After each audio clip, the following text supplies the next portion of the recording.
الله هدي أي دتك وهشدان دتكو ذا الدنيا ذا جعليهين أذيك وهشو الله قلبك وحن صدا أو بكذا سدا أو بكذا أو كلا جركا عافمات كيسونا وحو كجرا توبة يا الله النقشة قلبك وأقاوناذا سدا جركبا أقاوناذو قروح ذي السنة يدركي سنا الله كعبسك قلبك سدا كلا وجاجودا ونا أما سدا جركبا وجاجودا ونا أما cuntada iyo cabitaanka qalbiguna waa aqoonta macrifada iyo alla tala saarashada alla dartii oo wax loo jeclaado iyo ilaahay in loo noqdo subhanahu wa ta'ala qofka naftiisa garta wuxuu ku mashquulaa hagaajinteeda isagoo uga mashquula ceebaha dadka kale waqtiga oo la dayaco waxay ka daran tahay geerida maxaa yeelay waqtiga la dayaco Allah subhanahu wa ta'ala ay ka jaraysaa iyo daarta aakhiro موتكنا وحو كاجريا أو كليا الدنيا ذا يأهلكذا إناد شيء وكتكتو قاب قرحان وإناد كتكتا دبلان عفنت قرحان وحا ويان إناد وح اسكعفذو أذيق أون عتابن على علنقيسن صبر كقرحان وإناد وحكو صبرتا أذيق أون شيغن قفكي كو عمل فله وحي علمي إيا أقون أوليهي الله سبحانه وتعالى وحو دحلسيا ogaanshaha iyo cilmiga shay uusan ogaansho iyo cilmi u lahayn waxaan eegay oo aan raadiyay duco midda ugu nafci badan sawaaba su'aasha Allah la weydiisanayo kaalmaha raali ahaanshadiisa markaa baan ku arkay suuratul faatiha iyyaka na'budu wa iyyaka nasta'iin qof laguma ibtaleeyo cuquubo ka weyn qalbi adeeg iyo ka fogaanshaha Allah naartaba waxa loo abuuray si loogu dhalaaliyo qalbiyada adag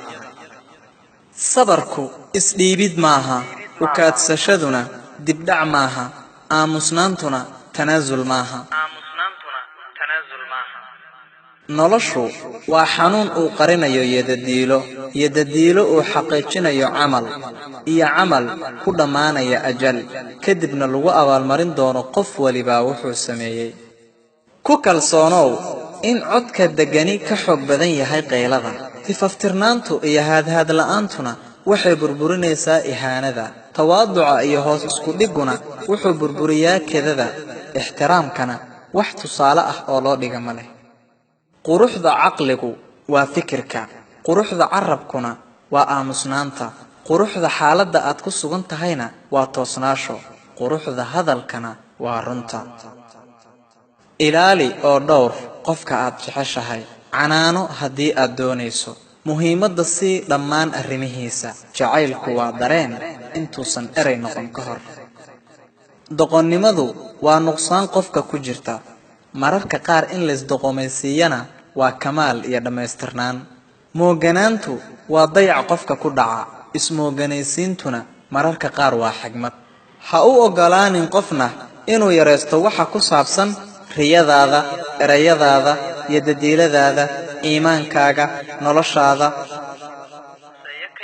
wax waliba oo ku quseeyo ka yeel arrimo waaweyn oo aan la yasi karin quudkaaga iyo waxaad cunto ha uga hor sheekaynin qof daciif ah sacaadadaada iyo liibaantaadana ha uga hor sheekaynin qof murugsan maalkaaga ha uga hor sheekaynin qof faqiir ah miisaan hadalkaaga ilaali dareemayaasha dadka kale ahawna mid ku raaliya waxa uu haysto ka fogow malaha xun maxaa yeelay dhib ayuu keenaa shakiga markastaana ka fogow maxaa yeelay waxbuu duminayaa isbarbardhigana ka fogow maxaa yeelay waxbay dulminaysaa ammaanta lagu tarax tagayana iska ilaali maxaa yeelay beena lagu sheegaa ma jirto raaxo ka weyn inaad iska dhaafto qofku niyad jabiyay amaad iska cafiso midku xumeeyay amaad kaalmayso mid kuu baahan adigoon bedelna ka qaadan ama aad iska hilmaamto murugooyinkaaga maxaa yeelay waxaad rumaysan tahay in ay berri wanaagsan tahay dahirnaanta qalbigu ceeb maaha ismooganaysiintuna dabaalnimo maaha cafintu dacfi maaha aamusnaantu afgaroocnimo maaha waa tarabiyo iyo cibaado nicmadu waxay u baahan tahay ka shukrin beledu waxay u baahan tahay ku sabrid dembigu wuxuu u baahan yahay ilaahay in dambi dhaaf la weydiisto qofkii shukriya sabra allah dambi dhaaf weydiista guusha iyo sacaadada wuu gaaray rabbi aniga iyo adiga iyo dhammaan muslimiintaba ha u dambi dhaafee isku day inaad walaalaha gaarsiido fariintan mahadsanid wassalaamu calaykum waraxmatullaahi wabarakaatuh يا نفس إن لم تظفري لا تجزعي